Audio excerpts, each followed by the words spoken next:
Hello and welcome to episode 8 of the Board States Pod. I am your host, Reggie, joined by Jazz as always. And today we are talking about our favorite themes in board games. Why is theme important? Why do we like theme? Which ones really draw us? Which ones make us grab a box off of the shelf and want to check it out? As always, we will start with a state of mind. Today I am taking a page out of Nick Murphy's book and doing the board game taglines game with Jazz here. And then we will close out, as we always do, with En La Mesa, which is our first impression segment. And we're going to be talking about Obsession by me from 2018. And Jazz will be talking about Rococo Deluxe. Okay, so before we get into our state of mind, as we always do, last episode, Jazz, you actually said that theme was not as important to you as the mechanics. The mechanics are a big thing. What would you say is your percentage of like theme to mechanics for you in out of 100? Which percent is theme and which percent is mechanics? I try to think about this for myself, so let me know. Honestly, I don't know what that percentage would probably be. If I was to just think probably off the top of my head, it probably is somewhere like 65, 35 in that range. I think I just lean heavily just on the mechanics. I think that's what draws me in. But, as we talk about it probably later in the pod, when it comes to theme, the theme has to blend well with the mechanics. So it's simply not just, yes, theme might take me to the table to play the game, but it's not going to really draw me in. Like if I find out that game thematically is not cohesive with the mechanics, I am just done. I really don't want to play that game ever again. Will I play it? Yes, just because I like playing games, and if someone says, hey, do you want to play this game with me? I'll say yeah, because I want to enjoy that time with my friend or that person the same way I would want them to play a game with me that I suggest. So yeah, but yeah, it's That's all great. About the mechanics for me. Cool. I'm probably, so this is going to be an interesting conversation. I'm probably 75% theme, I would say. 25% mechanism. I love a lot of mechanisms, and maybe I'm overestimating that, but a theme can really help me, and I think you said it best, like, the best themes make the rules intuitive. If the themes are really intuitive, if the theme makes the rules feel like they make sense, it can make a really complicated game feel easier, because it's like, well, obviously this makes sense when we're making wine, for example. We know, I'm not going to spoil any games here, and we'll talk about that in a second. But on the other hand, I do have to say, I can definitely enjoy a game with a pasted on theme. And I think that's something where some people can't do that. Like, I am totally happy playing a game where if the mechanics are so good that it's like, this could be any theme possible at all, and I wouldn't care. And I like that. My big one is like Fantasy Realms. You think about that, it got remade as Marvel Remix, it got remade with Star Trek. It could really, and even Red Rising, the game is kind of based on that. So it's like, correct. Yeah. So like all those, it's just like, it's a good system, and I'm okay with that. So, well, great. Well, I have a fun state of mind here. I'm going to have to get this ready. What we're doing, I took from This Game Is Broken, and they do board game. They're a great, awesome podcast. They're a game show podcast, the Murphs and Dave and Paula and Matthew Jude. And what they do a lot of times is he'll read the tagline on Board Game Geek. Have you seen the tagline up at the top, Jazz? You know what I'm talking about? It's kind of like... I'm not as immersed in that Board Game Geek website world as you are, Reg, because I honestly go on there, see the weight, see the time, like I'll read the description, and that's it. But diving into Board Game Geek, like sometimes it's a daunting task for me. It is. I may be in the forums just because I need some rules clearance on a game, and we're kind of like debating that at the table, right? And it's like, Board Game Geek has to have, somebody's already probably brought this up, so let's check it out. But yeah, no, I have not really looked at those taglines. Great. I'll give it a good explanation. I'll give a good example before we start. But to all of you, dearest gentle listeners, you can play along as per usual. So happy New Year. This is our first episode of the new year, and we're just so excited to have you.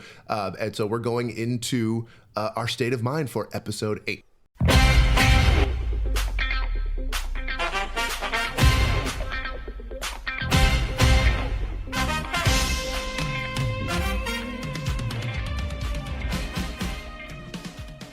Okay, so The first one is, there's a theme there's 6 games here. The first one is an example, so I'll give it to you. It's very easy. So on Board Game Geek, underneath the title, there's just a one-liner that the publishers, I assume, write.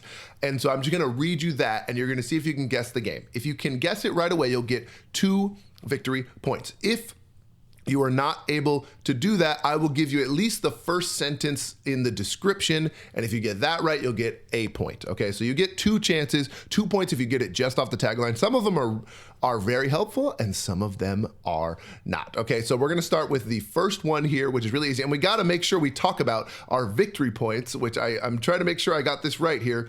Last week, we did a big hunkin' delicious piece of pernil, which is a very delicious holiday holiday roast. Yes, in the Puerto Rican.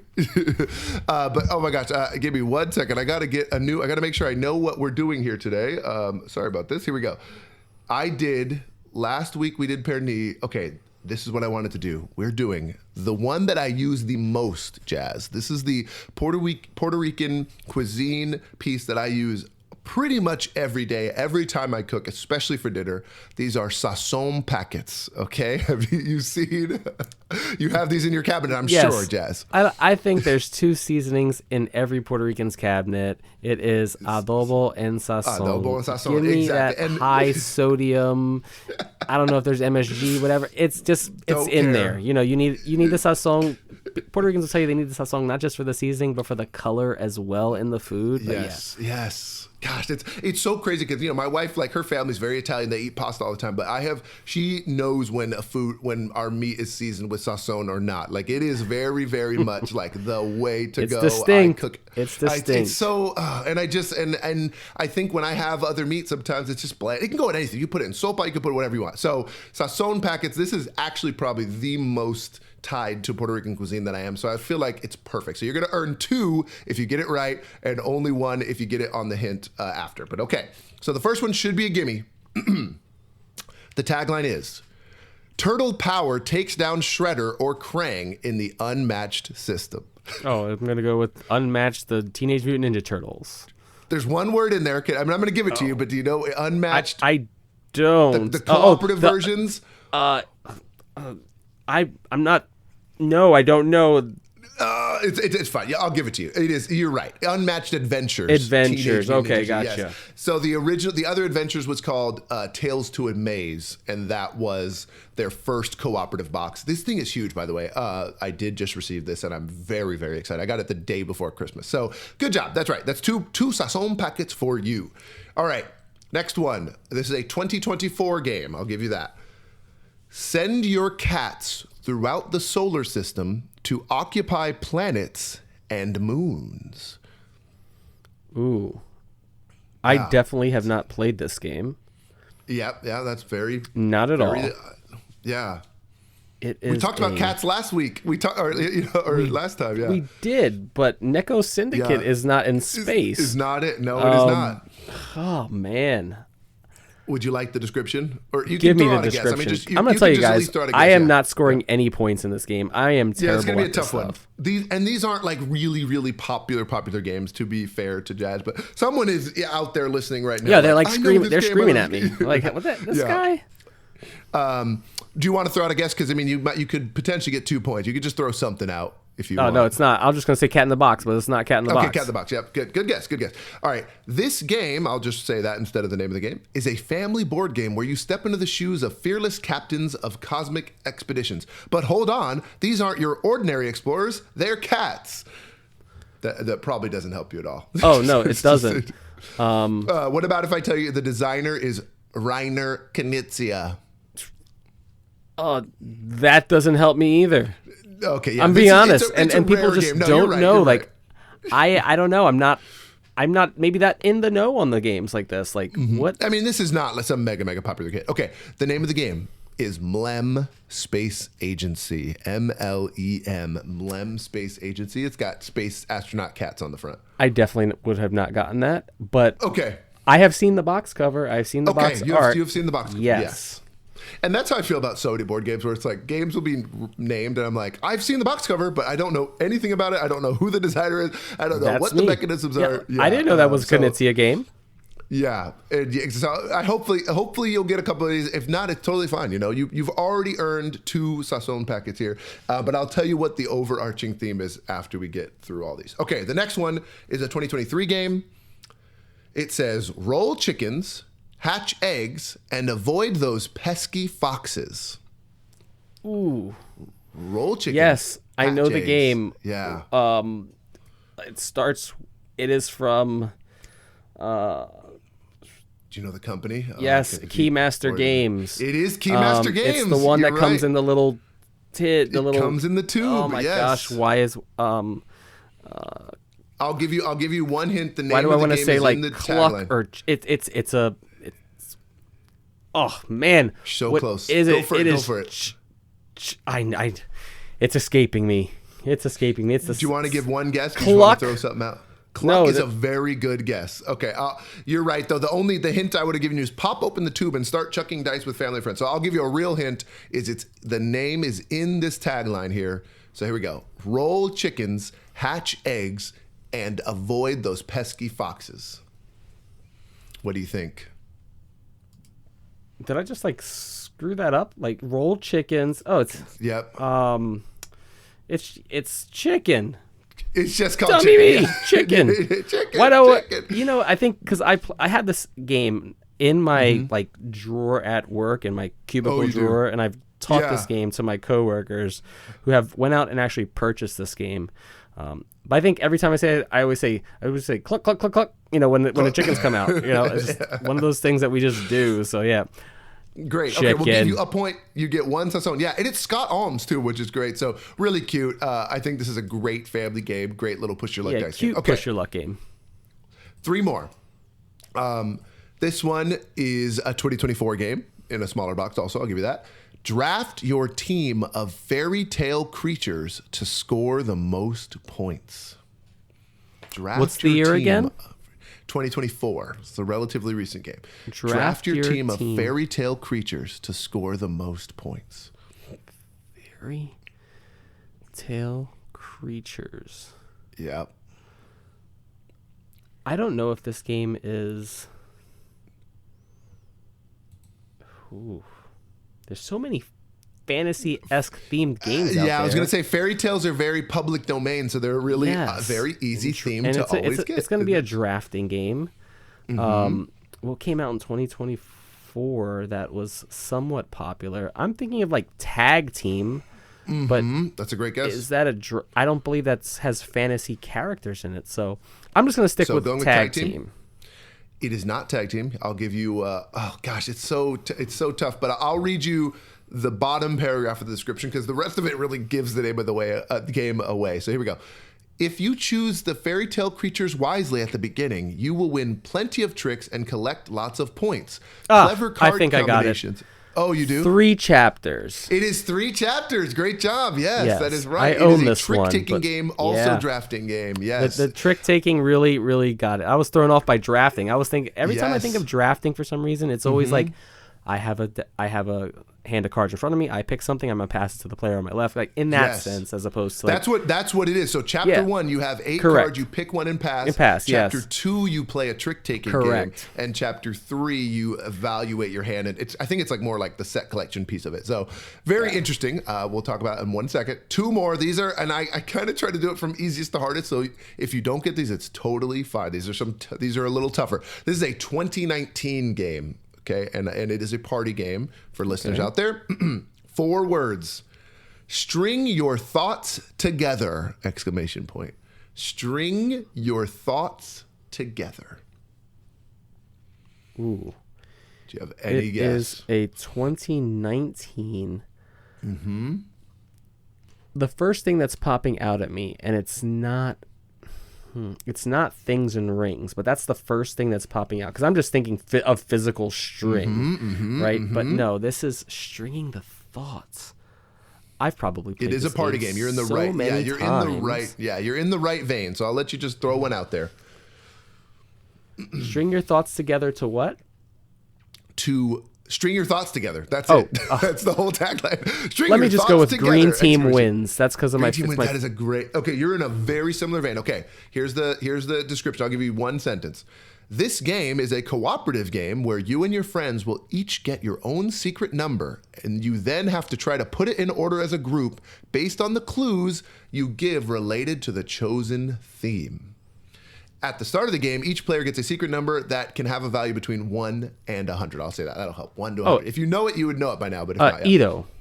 It is Ito. Wow, Yes. good job. You knew that. Yes. Yep, Ito. And I'm going to tell you what cooperative threw party me off on this, Reg. Yeah. Because you said it's a 2019 design, that was originally released in Asia in 2019. Yes. So did and it it just came come to to the US? States last year? Just 2024. Okay, so these are pretty much all 2024 games, I'm telling you here. And the last one is also a 2024. I don't know if you know this one at all. It's the biggest one on here. Build and protect your nature reserve by drafting cards and completing research. Build and protect your nature reserve by drafting cards and completing research. Ooh. I definitely don't know this game. Okay, do you want to just throw it? I mean, there's so many animal themes out so there. Many, you want to just throw one out there? It's not parks. Everything when I think nature, I always think of like parks. 2024. 2024. Give me the next clue. Okay, next clue. Maybe this could do it. Created by Matt and Zara while working on conservation in Botswana. Kavango. This game, it's Kavango. You knew. Wow, good job. Well, okay, so that's another point. Total. Our producers will total up the points. You know, they'll tell us how many. Let our 2.5. So yeah, that was great. Good job. I mean, you got a point on every single one. All of these games were the games I added to my collection over Christmas break. Those are my 6 nice. new games. I like the theme behind that. Okay. Those are. So I got Unmatched for myself, and the other 5 were gifts that were given to me by various family members and stuff. So Kavango is great. I have that game, and it goes over very well with those people that I've played it. But I thought the idea of building that conservation, efforts is there. It's in that theme. Yeah. I could not be more excited to play. I read the rules. I got it set up. I just have not played. I'm sure I will be talking about it in a future episode. Okay, so we spent a lot of time on that. Thank you all for bearing with us. Hope you had fun doing our State of Mind. Today, we're talking about themes.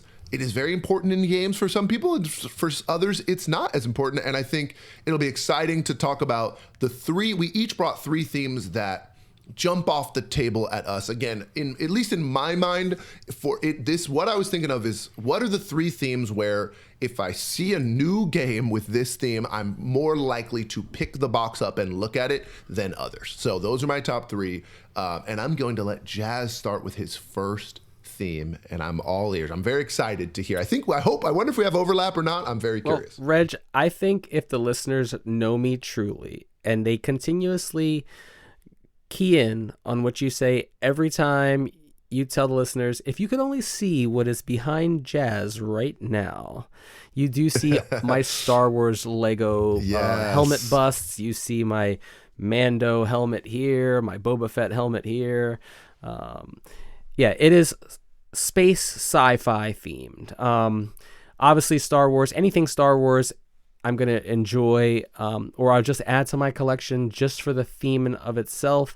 Again, I am not the biggest on the canon of Star Wars. I have not seen everything, but I've seen all the TV shows, all the movies, and that drew me in. And I started late during COVID. But Anachrony, my all-time favorite game. But games like Star Realms, Vindication, SETI, which was released, the Search for Extraterrestrial Intelligence last year. Just that theme in and of itself gets me to the table. Games like Arcs has that, that theme where I love trick taking, but like over the course of just looking at that game on the table, if it probably was a different theme, I would have not like gravitated to wanting to check out a game like Arcs, which I love. I know you love it as well, but for me, it's sometimes I'd have to be drawn in to play the game and be like, oh, wow, the mechanics really just do it for me. But again, when you can have that great theme that the mechanics blend well together, it works for me. But again, theme, Star Wars, I'm going to add it just because I love Star Wars, right? Star Wars specifically, Star Wars for villainous. sure. So this is that one theme that I am not so heavy on the mechanics, but I could tell you all the Star Wars games that I do have in my collection, I love the mechanics. The Star Wars deck building game is just like Star Realms, just Star Wars theme. So therefore I have it in my collection. But yeah, that's awesome.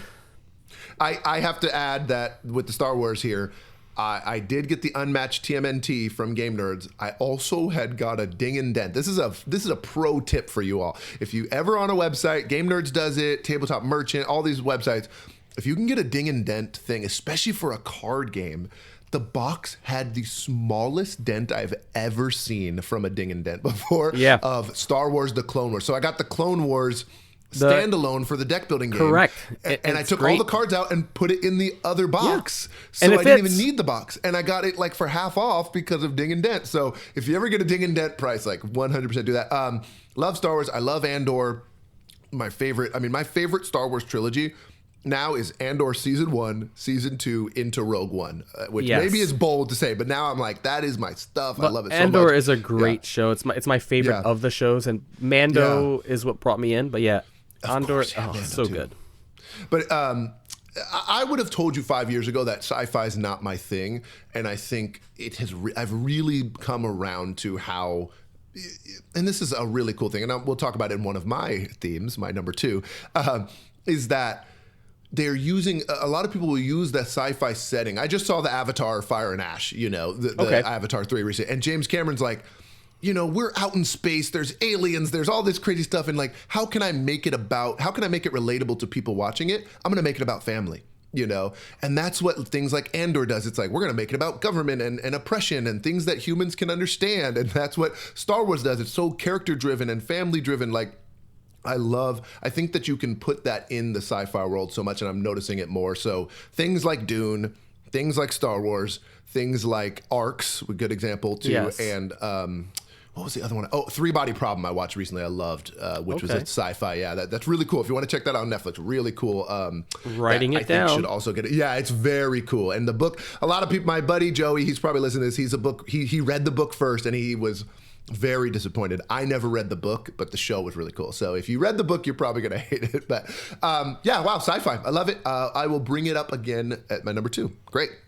All right. My number 3 is the quickest one also here. So the number 3 theme I brought is superheroes / comic books. It's just so everybody knows I love Marvel and DC. It's really, really straightforward. I just talked about the DC deck building game in our Christmas episode. Yes. And I love it. Yep. DC deck building, Marvel Champions, Marvel Remix we mentioned. I love those. I've always loved cape things. My favorite Pixar movie is The Incredibles. I just love superhero theming. I haven't actually gotten to a lot of the darker twists on it right now. Like, a lot of people love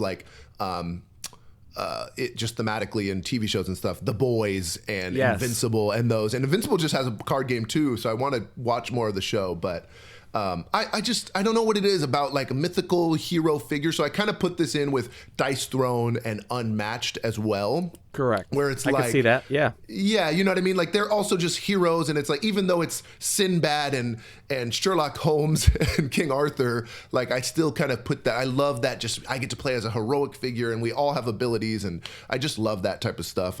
My favorite anime of the recent years is My Hero Academia, which is superhero themed. So it's just like, I just love superhero theming. And I think with board games, it's really cool because a lot of people play Dungeons and Dragons and stuff because they want that hero fantasy. Yeah, they want to be immersed into that feeling that they are that character and that special powered character. I think of like Stonemeyer's recent origin stories, and you hit origin it story. That's a great example. Yeah. That's a great one, because that was one where it's like, okay, origin story was announced. It is superhero themed. It is a trick-taking tableau building game with art from this amazing artist who did Wormspan, and it's the publisher of Stonemeyer. It was like all those things, 5 things that I'm like, I love all of those things. I love 2 Blind Buy. That was me. Blind Buy. That was a blind buy. I've actually only played it once. I really need to play Origin Story more, but that's what I'm saying. Like, maybe I will end up culling that game down the line, honestly. But in terms of theme, like, that is I had to check it out because it's so cool to me to be immersed in a superhero world, especially if it's not something that's already pre-existing. You're making your own superhero themes up is really, really cool. So, yeah, if you want to get me interested in the game, make it superhero themed. That is my number 3, heroes / comic books.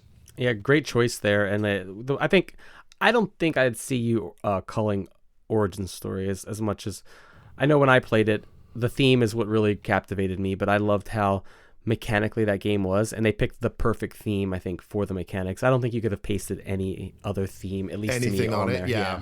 I just can't think of it. Maybe a listener's probably say, oh yeah, we could have pasted this on or made this and it still worked mechanically. For me, I just can't see it. But that's probably why I'm not a designer. So we're aspiring budding designers. One of these days we'll come out with a game. Yeah. Listen, I'll play test all you want. I'll give you some great ideas. How about that? Yeah, good. So for me, my next theme, and if I was to just really honestly think of this, I would not have said, oh yeah, this is the theme that I would naturally just gravitate to thematically, right? So for me, games are purely mechanics that really drive me in, probably except for one game on this list. But I think of games that fall in this category as Seven Wonders Duel, Scythe, Clans of Caledonia, Architects of the West Kingdom, Teotihuacan, Brass, all the Brass games, and Viticulture fall in line. And I looked at my board game collection, and they all fall in line with this economic / farming style game, where you are producing goods, you're gathering those goods, you're gaining income in the process, and you're utilizing that income to, maybe work your way up tech tracks or work your way up different ways to score your victory points, but or build yourself a windmill in your at your yes. winery. But if you think about these games, it's how you really manage that economy that you're gaining as part of one of your resources, right? And these games I find mechanically are very tight, where you're like scratching for resources. You're looking at your opponent across the table and you're like, how the heck do they have 80 money, and I'm got like two coins here that I'm just trying to clang together to make it sound like I have something like at the table.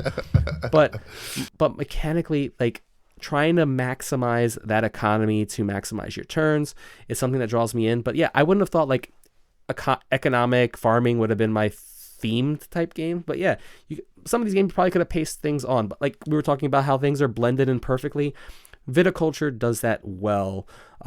It's one game that when I think of theme and mechanics that blend so cohesively, Viticulture is the game for me that I would tell someone, yeah, just get this game. If you're into winemaking, you're into a game that wants to also play great mechanically, get Viticulture. But I just want to mention this one game that falls in line with this category. I think it gets overlooked so often.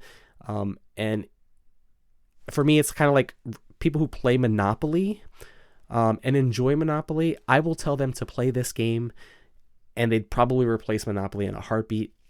And it still falls in line with that New Jersey shore city is Cape May, where there's not a roll and move game. Cape May from Thunderworks Games, where it's not a roll and move. You have cards and you're playing these cards out to maximize how you're going to move across this board, building up these various structures and stores and gaining economy in and spending that power. I mean, that money to score more points, and whoever has the most money at the end of the game, in essence, kind of like Monopoly, right? You're kind of running this shore town like Atlantic City. You're running this city of Cape May and building up the city of Cape May. Such a beautiful game. I think that gets overlooked so often. But yeah, that falls in line with this economic game. And I was looking at my game shelf. I was like, oh yeah, that game falls in line with it. Economic farming combined. I think economic games, like if I look at my collection, I do think immediately like Viticulture would be considered in that category. But also like a lot of the auction and bidding, which we talked about in our favorite mechanisms, which is something I love, the acquires and the big tops and those type of games are also put in this category. So I think that's pretty cool. A lot of the Steffenfeld, the Castles of Burgundies, and I have Carpe Diem and Notre Dame, whatever. So those are all interesting in that. Yeah, I think that's a great category. I think it covers a lot of games. I think even Puerto Rico to an extent. Yes, would 100%. be in this list. Yeah, so I think that's great. I think that's a really good one, and I love those games. And again, there's so many games of that ilk, and a lot of them are great. It's a very good theme to go with the mechanisms, things like worker placement, things like set collection, research management, and bidding, like we said. So wow, that's great. All right, my second one is going to be kind of the analog to sci-fi, and that is fantasy. That's why I was kind of like, if you ever were to ask me growing up, like I would always just say I love Star Wars, but like Lord of the Rings is really where I get excited, So I think Lord of the Rings is the progenitor of all this, and they are having a moment. I mean, the Lord of the Rings theming alone, you got Lord of the Rings Duel for Middle-earth, you've got Lord of the Rings Fate of the Fellowship, you've got the trick-taking game that's Fellowship, and now Two Towers is dropping, or is it already out, the trick-taking one? It's hitting retail in January. Yeah. Okay, wow, yeah. But yeah, I was out at PAX Unplugged, but yeah, wow, Lord of the Rings, and just like, paste that on everything and then make it work. People are buying it up. And I just love it so much because I just have always been interested in the fantasy world. Like I've talked about, like, I'm one of my favorite genres right now to read is cozy fantasy, Legends and Lattes, for example, which I want to make into a board game. Nobody who's listening to this steal this. If I'm going to design a Legends and Latte themed game, it was a popular cozy fantasy book with like an orc chick on the front. It's very, very fun read. But my point of that is I'd rather spend time, in a fantasy world than on the planet Mars or whatever. That's just always kind of how I've been, but I do like them both. And I will always be drawn to just generic fantasy. And I think some people will use that as a negative term. Res Arcana is my perfect example of this, where it's like, it's just kind of generic. There's dragons and there's mermaids and there's demons and all these things. And it's just like, I'm down. Like, just get me, like, I'm in, put me in here. Like, it doesn't need a story. Like, I just like the imagery of fantasy. Correct. I would say, I would agree. I would agree there. Yeah, and Clank is a good example of this. I think Magic the Gathering, to an extent, is just like general fantasy. It's got such a cool world with magic and tapping for mana and all this stuff. So I really am drawn to that. I think if I were to make a request to them out there, Game of Thrones is doing really well. Again, they've got 2 prequel series going on, House of the Dragon, and I'm currently reading A Knight of the Seven Kingdoms in preparation for the new show that's dropping at the end of this month in January here. And I'm really excited for that. And I just want Game of Thrones to get the treatment that Lord of the Rings is getting. Get me a pandemic style Game of Thrones game. Get me a trick-taking Game of Thrones game. They do have the big one. I know they've got, what's it called? Like Game of Thrones, the board Game game of Thrones, the board game, yeah. Yeah, Game of Thrones, the board game of Thrones, yeah. Which is great.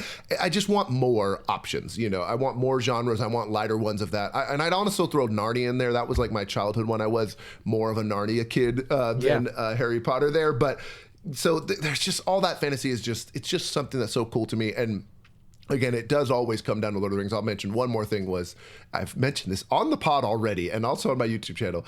I am obsessed with, like, Gimli was always my favorite character. I just love Tolkien-esque dwarves. I've said it before. I just love the idea of the ornate armor. I love how tough they are. I love how they fight and all this. And so, like, Nidavellir is really awesome to me. And so is Covenant, which is a new game I have not played yet. We were talking about it's that. Good. Yeah. We were talking about that with PAX U, where I'm just like, I want to play this. I know nothing about the game, and I just want to play it because of the cover. So fantasy will always draw me in. That's my number 2 theme. Oh, yeah. Well, Reg, we must be on, like, same wavelength here because my number 1 is fantasy. Oh, my gosh. There we go. As much as I love sci-fi and things like that, again, I wasn't really drawn into space until more recently with Star Wars. Like I said, I wasn't on the Star Wars train as a kid. Like, my dad was into Star Trek, and, like, I just couldn't watch. It just wasn't for me. So therefore, I didn't have anyone around me who was into Star Wars. I got into it during the pandemic. I was like, let me check this Mandalorian show out. And I was like, oh, this is really good. And it just made me dive down that rabbit hole of Star Wars. So yeah, I'm a late bloomer to it and I'm loving it. But fantasy, like you said it, Lord of the Rings. I love Lord of the Rings. Harry Potter, oh, give it to me. In school, middle school, high school, yes, I was a good student, but you gave me that, book to read for, for the summer or for summer reading. Summer reading. Yeah. I was asking my mom to take me to Barnes & Noble so I can read the Spark Notes going into the test the first week of school. And she didn't know that. I said, Mom, I just want to go to check out books. And she was like, oh, yeah, great. Okay, no problem. I was reading Spark Notes. But Harry Potter, freshman year of college, my younger brother was reading it and he was in middle school. I was like, what is he? He's like just immersed into this book. Like, let me just check out what it is. I saw the movie, of course. And I was on campus walking around with Harry Potter in my hand and just reading it, so immersed in the story. And I was in my English lit class reading it. And that, honestly, I think turned my whole literary perspective on my education around, because I remember English Comp 1 freshman year, I was a good student, A's and B's in high school. I was like struggling to get a C because my professor was ripping everything up. But that fantasy theme of Harry Potter drew me in. But games like Lost Ruins of Arnak, Root, Everdell, the Blood Rage fantasy Viking type-esque themes, Mansions of Madness, that Cthulhu, Lovecraftian, fantasy world. I love it. Fantasy Realms, again, the artwork of fantasy, you paste it on a very well mechanically built game. I really enjoy it. But Clank, another game that I love. Yeah, fantasy is one theme that you could probably paste on and I'm going to look at. But then if the mechanics work well, it really has me and I'm hooked. Like you said, well, you talked about it early with Fantasy Realms. Fantasy Realms is the great mechanically built card game. They paste it on fantasy theme. It's really cool. But then, hey, it's on Marvel. It's on Star Trek. What else do you want, guys? You want Harry Potter? You want Game of Thrones? Fantasy Realms? Yeah, let's get it's coming. Let's get it. All right, I'm going to go talk to WizKids. They're going to go throw in that theme for you. But yeah, that's fantasy. Awesome. I can't believe we had a crossover. And that's your number one. You're putting that. That's my number one. Yeah, wow, people will be surprised by it. But yeah, I find myself gravitating to fantasy. Great. And we always shout out our lovely wives here. Shout out to the Queen, QWEEN. She is a middle school teacher and she has an MED and she focused on literacy. And a lot of one thing that I think her thesis she talked about was choice. And what you're talking about when you're reading is if you let a kid read manga because they're interested in anime, or you let a kid read Harry Potter for their reading, they're going to read more than if you force them to read Where the Red Fern Grows or whatever. I don't want to diss a classic book, but whatever book that you hated reading, that's the big one. I like Catcher in the Rye. What was my most dreaded book? Well, my most dreaded, I know off the top of my head, Huckleberry Finn and Tom Sawyer. I didn't love the Mark Twain's either. Yeah, that's great. Anyway, so that's great. Love fantasy. Wow, I'm just so glad we have a crossover. So then that we have a different one here for my number one. I think it's pretty obvious. I think anyone who knows me will know that my number one is nature theme. And tweet. We're going to play the bird theme right here. We know why. The bird sound. Wingspan came in 2019. And I was really thinking about, I was watching an animal documentary 2 nights ago. And I was thinking, if I was Elizabeth Hargrave, or if I was into the hobby I was seriously into the hobby in 2017, I think I would feel the same way as her. I think I'd be like, where is the nature? I gravitate towards that. I probably would also have tried to make a nature-themed board game at that time, and it's just so great that she did it, and she was the first one to do that majorly. And it's really, there's other games out there. There were other games before Wingspan, but I think it really made it hit mainstream, and now to a point where people are complaining about it. But I don't care. Nature, and especially conservation. So Ark Nova, for example, is the zoo-themed game, but you balance your appeal track because you have to have a beautiful zoo that brings people in to sells tickets. That's what it is, tickets. And then there's the conservation track, which is the green shield, protecting nature. And those tracks have to overlap for you to win. You have to be doing well enough in both of them at least to do it, which I just love that idea. The spans are great. Like I said, Wingspan and Finspan specifically. I just played Finspan again. It really is a great little game. I don't like it as much as Wingspan, but I think it is a really solid game. And the expansion is dropping this month in January. Also, there's Wingspan Expansion 4 and Finspan Expansion 1 coming out in the same month, which is just great, but bad timing for me is what I'm saying. Is what I'll say without releasing too much. Cascadia, I will say, is also a big one. That is Pacific Northwest nature theme. Now that's how you can really get me. Pacific. Me and Chaz, which I mentioned last episode, him and I recorded an episode on Pacific Northwest theme games. It is on my computer. I will get it out to you all on Rolling Reggie channel here one of these days. But Cascadia is on there, and they have a sequel called Alpine Lakes, which is really cool too. I'm just going to rattle off 6 really quickly. I'm not going to spend too much time here. For Shuffle, hugely popular. Life of the Amazonia, my preferred bag builder game. A game called Nature, which got a lot of love from the Evolution series. Love, yes. A lot of Leaf, Canopy, Spectacular. Spectacular is a new one too that's going on my solo 10x5 for 2020 6 as well. I talked about Block by Block last episode. That's Yes. also going to go on there. My buddy Colin Co-Warner, he's been playing a lot of Spectacular Solo, and it just looks so cool. It's like Cascadia meets Sagrada, which I think, and then it's like conservation themed, and I just love that. And then we talked about just earlier Kavango, which was my number one game I wanted to get and just play. It looks so beautiful. It's got all the animal tags, and I just love that stuff. It just immerses me. I'll never get tired of it. I wanted to be a wildlife biologist, a herpetologist, ornithologist until I was like 16 years old. We were just talking about this before the episode. We were just sitting here in Discord. Steve Irwin, the crocodile hunter, was my idol. As a kid, like that is what I loved more than anything was nature. And so I've always been into it. I'm a bird watcher now. I love it. I have about 4 designs in my head that I have either prototyped or am just noodling with. And they're all mostly nature themed. So if Rolling Reggie ever comes out with games, they'll all be very, very nature themed there too. So number 1, nature. Yeah, I think it's a great theme, beautiful artwork. And I think this brings a lot of people who are newer into the hobby. It's just a theme that brings a lot of people who are newer to the hobby, like into it, like Wingspan. When it first came out, I played it mechanically. I loved it. The theme wasn't my preferred theme, right? But the artwork was beautiful. I introduced it to my wife, and she saw the theme, and she was like, "Oh, this looks really nice! Like the beautiful artwork." And that's what gravitates my wife into a game, is having great table presence, great artwork. So I would think she's a theme person. That's what I would like to think. But like, again, mechanically it has to draw her, and it has to work. The mechanics have to work with the theme. And Wingspan does that. And listen, if you don't like the theme of nature, just go get Wormspan and you're back at fantasy. Then you're back right? at fantasy. There you go. Get your dragons. That's so true.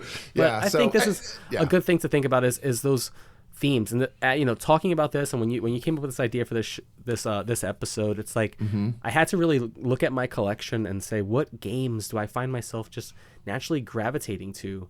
And I looked at like the games that are falling like in my top 10, and games that are frequently are getting to the table, or I'm asking my friends to want to play, and it falls in line with these 3 themes. Yeah, that's great. And there's a lot of unique things. We have another episode planned where we're going to talk about games we rarely play, and I think we're going to highlight some games that have more unique themes. So I don't want to spoil that, but just know we're talking about that. But if you want to let us know, if you're listening right now, what are some of your favorite themes, and what are some themes you wish there were more games of, or what's the most unique theme in your collection? Anything let us theme related, know, because I definitely want to Yeah. check out things that are different and unique, because that's just what I like. I like to try new things in this hobby. Yeah. And so if you know it, listen, drop us an email, drop us a line on at @rollingreggie, at rolling.reggie, or at Lobby of Hobbies on Instagram. We'd love to shout you out. We'd love to hear it and love to shout you out. Yes. And then the only other thing I will say really quick, and this is just a funny thing I've been hearing about, 2025. I'm not on TikTok, okay? I'm just going to say this. I'm not on the TikTokies here, but there is a theory. Have you heard of bean soup theory? Have you heard of this? No, I have not. No, okay. And I just think this is a fun thing to talk about. This is why we have a podcast, to talk about whatever we want. But I think it relates to this in that, for example, the nature thing, the anthropomorphic animals.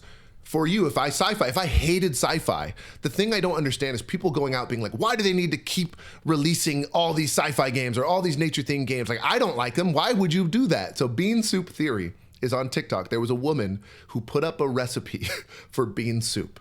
And one of the comments said, but what if you don't like beans? Under the comment of a bean soup recipe. And the person was like, well, then it's just not for you. Don't make it, And there's this theory that the internet, a lot of people on the internet are going on the internet thinking that everything that is posted needs to apply to them specifically. It is starting to be something that is cooking the generation, as they say. Reggie, I think we're going to get into another topic here, because this is this is the thing that, I'm going to be real, this pisses me off about social media. Yes, I just want to say, pa fuera, listen, get out of here. Don't let the door hit you on the way out, because my foot is going to hit you up your behind. This is what I don't like about things on the social media. I don't understand it. it's the internet, like that. Yeah. It's the internet. It's not everything that's on here is going to be for you. And so the same thing with themes and board games. And remember we were talking about, I had heard that there are people who are going on campaigns saying like, why does every game have to have a solo mode? I don't play solo. Like, you're making me pay more for solo. It should be an expansion. And it's just like, it's just not for you. It's okay. If you don't play solo, that's totally fine. I was also that way. I turned the corner. I do love solo now. But just, it is such a weird thing, like that everybody's out there thinking, well, why are you posting a bean soup recipe if I don't eat beans? It's just like...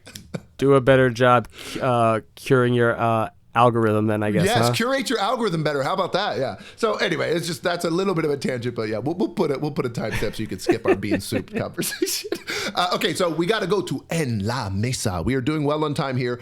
We're going to finish up, as we always do, just a first impression, maybe give a little more time on the games. The thematic section we just did, we just want to talk about the themes. We weren't deep diving the games. We will be deep diving 2 quick games of our just first impressions of them. And Jazz, you're going to be starting with Rococo Deluxe. Why don't you go for it? Tell us all about it. Yeah, Rococo Deluxe, which was a...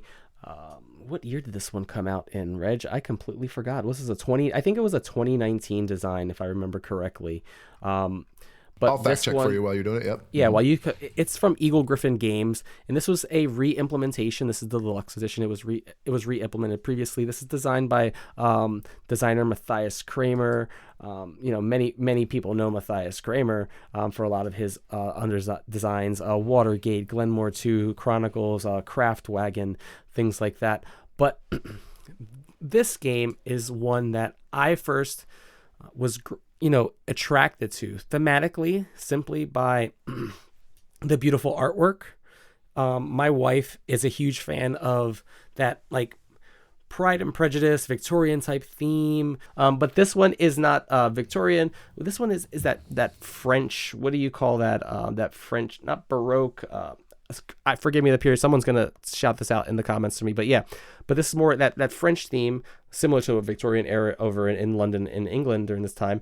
But the artwork, when I saw this on a review that Amy and Maggie did over on Thinker Themer, I was watching this in my bed on YouTube, and my wife walked into the room and she said, "That game looks beautiful. What game is that called?" And I was like, "Oh, that's Rococo Deluxe." And she's like, she loves Bridgerton, so this is one thing that just took her into this I guess that world, and she just wanted to know what the game was about.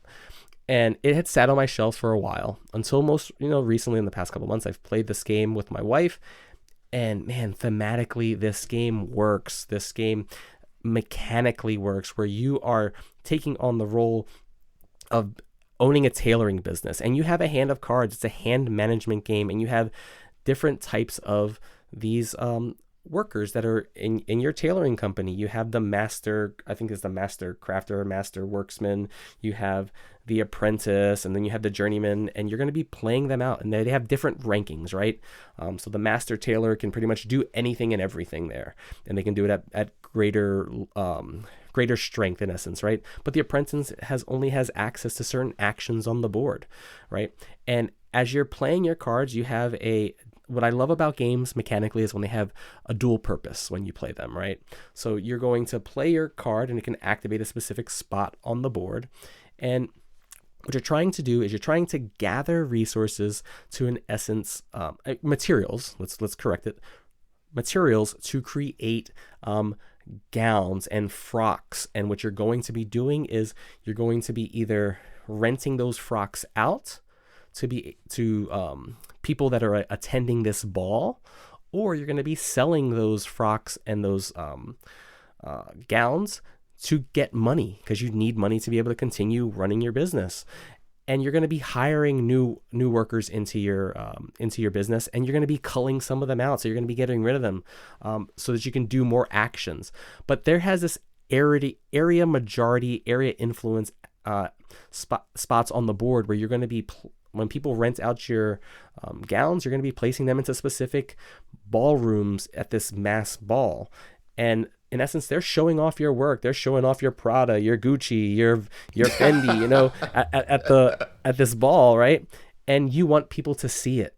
And the more presence you have of your specific gowns in that room, you're going to score more points at the end of the game. And at the end of the game, you're going to be looking at all these different ballrooms and that's determining what your presence is there, and you're going to score points.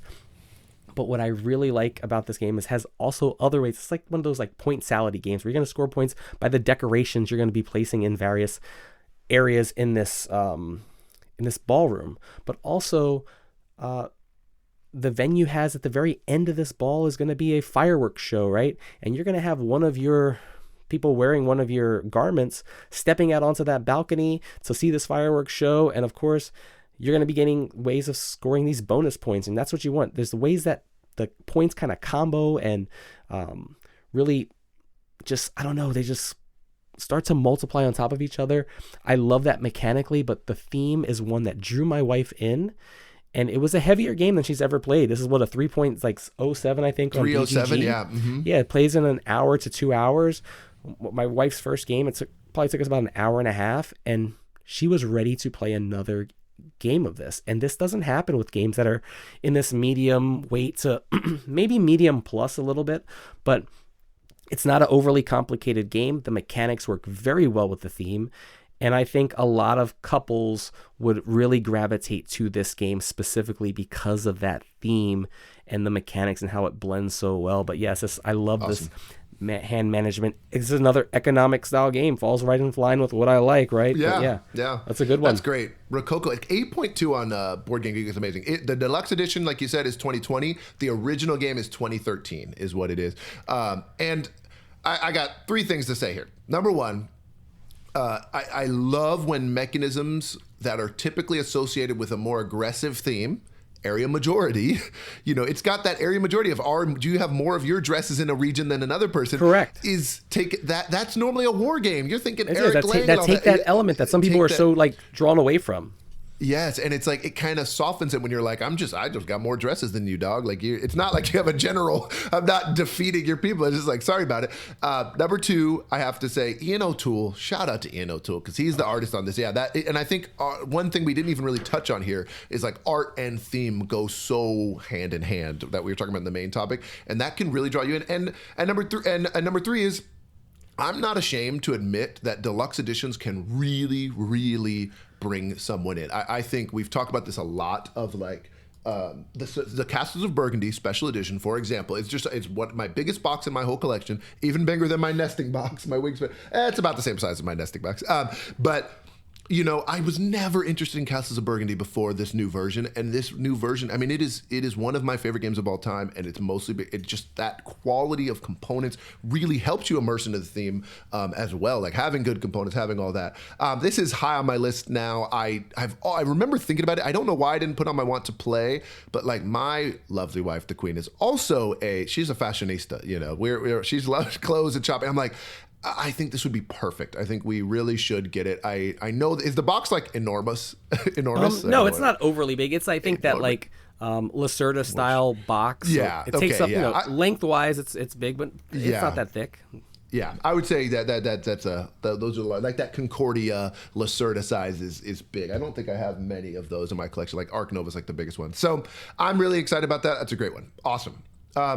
I'm going to stay in the same category here, and I'm going to talk about Obsession, which is victory, which is Victorian as well. But really quickly, I want to give a quick shout out here. I know we're going a little long on time here, but I just want to shout out Magic the Gathering has the most recent set that came out is Avatar: The Last Airbender, and this has just been such a blast. It has really revitalized my Magic the Gathering love. It is one of the coolest sets ever that has ever come out. So if you're a Magic person, like I would really try this. Or if you're an Avatar person, I have a couple buddies who have now completely jumped, especially one, Joey here, he's just jumped headfirst into Magic the Gathering because of this theme that he loves, this IP that he loves so much. And I just think it's so awesome that they do that. Yes, they had Spider-Man. It was a big flop. They've done like Final Fantasy and Fallout and Last of It. They've done so many different themes, and it kind of takes people away from Lord of the Rings.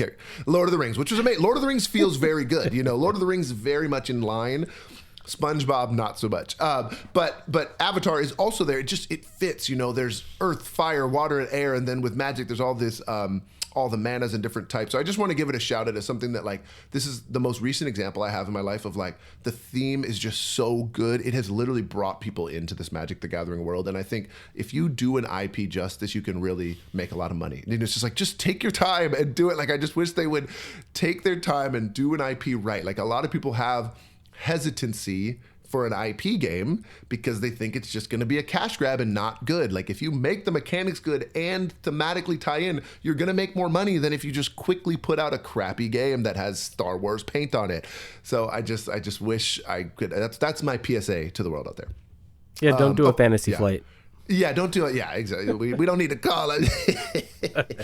Anyway, so Obsession. This is a 2018 game. It is designed by Dan Halligan, art also by Dan Halligan. Us cool kids, we call him Danny H. You know, Danny H, what's up, my dude? I played this for the very first time with my buddy Colin at his place. We played 2-player, typically 16 to 20 turns. I think we did the 16-turn version a little bit lighter. I like that. Some people like it a little bit longer. This is one of those games, and the reason I wanted to bring it up is that it is one of those games that I played on Board Game Arena a few times, and I just didn't get it. I just didn't get it. You know, this is in the BGG Top 100. It's thematic in the thematic category on BGG. It's number 22. People love this game, and I was just like, I don't really get it. And it just really sings in person. I just want to say, I have said this before, but I just want to say, if you have played games on Board Game Arena exclusively, still give it a chance in person. You really might be surprised. I have been surprised so many times that I was like, oh, this game's not for me. And then I actually play with the components in person because I'm a board gamer and I like things analog anyway. It's just like Board Game Arena is it's just a Band-Aid. You know, it's just a temporary fix for me to get some gaming in when I can't play in person. 100% agree. Yeah. So this is mid-19th century Victorian England, as it says in the description. On your turn, you are going to pick a tile that you have. You're going to be doing an event of these tiles that you start with. And so you're hosting an event. You know, you might be doing the bowling green, or you might be hosting a banquet or a dinner or something. And each of those things requires a certain type of servant. So there's the valet, you know, the under butler, the ladies' maids, all these things. And you have to have the right meeples that go with it, and you have to have the right gentry, which are the people in your hand. Those are the gentlemen and the ladies that you will need to match up with it. And so it's a very, very streamlined arc. You can buy more tiles, you can do these things, and the ultimate goal is to attract. Oh my gosh, I forget what the name of the main family is. Do you know what it is? Is it the Rothschilds? The Rothschilds. Thank you so much. You're trying to attract the Rothschilds with your prestige.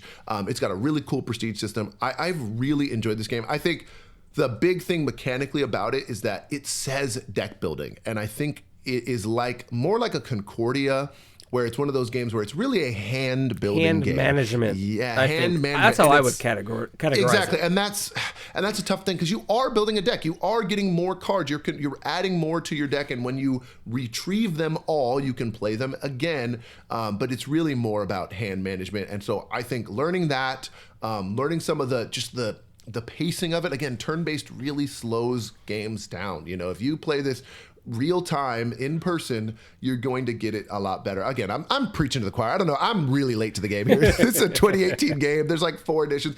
The guy is really awesome in terms of publishing. He does not want people to have to buy new versions of the game. There's a couple expansions out that people love, but this was my first play of it, and I loved it so much. I'm curious if the missus would like it, but for now, I'm very happy that my local buddy Colin has it so that I can play it with him and I've been playing it on BGA too with Kenan and other folks. It is a great game. Of course, you guys all are already obsessed with it, but as someone who loves thematically like Bridgerton, this really hits. I love getting in that mode. You got to do an accent, you know. So Obsession.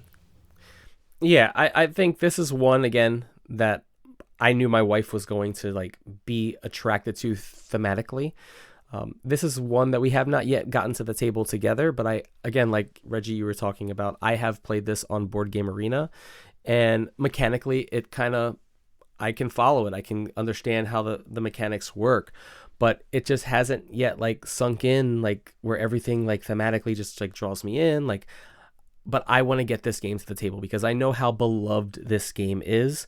I have kind of taken it for a slight solo setup kind of turn structure, so I kind of know what it was flowing, because I was going to teach this one to my wife actually prior to Rococo Deluxe, probably about a year or two ago, and we just never got the opportunity to get to it, so I just packed it up, and I've only played it on Board Game Arena. But I would say to the listeners, if you enjoy this game, or if you've wanted to try this game out or whatnot, spoiler alert, stay tuned for the pod in 2026, because there might be some news coming about Obsession. All right, so baby. Stay tuned for that. But yeah, this is one that I definitely I'm excited to get to the table and play some more of the physical version of this game, because I know how beloved this game is. But yeah, great pick here. Awesome. I love it. And we kind of picked similar themes. That's great. Obsession and Rococo Deluxe. And we did not plan that out, people. No, we didn't. It's just, and they fit thematically, so it was good. Yes.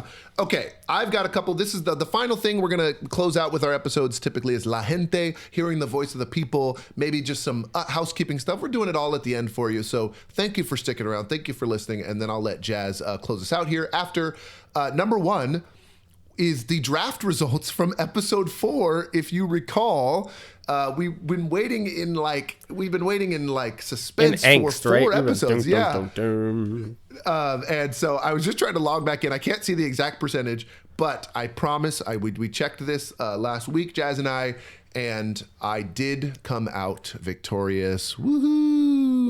Well, I'm going to play the sounds right there. But it was really close, and I think both of our lists were really fun. I really enjoyed this. We definitely might do some more drafts, especially when we bring on a guest. We might do a draft with 3 people. It might be really fun to see what happens there. So thank you all for voting. Thank you for listening. That's great. I got 2 other things here. Number one, I just want to give an actual shout out to someone who commented, and this was Mo, aka Ashy Feet. He commented over on YouTube, and he said, "Great episode, love the theme song for episode 6," which is great. So thank you so much. We really appreciate that. Shout out to Mo. He's got an awesome deck builder called Dark Heist, which I have a copy of, which is really, really cool. And finally, I have to. My buddy Kenan reached out to me, also known as Punchboard Cathedral, the designer of our logo, and I had claimed that he prefers Flamme Rouge to Heat. I said this in an episode 5. I said these words. I have gone back.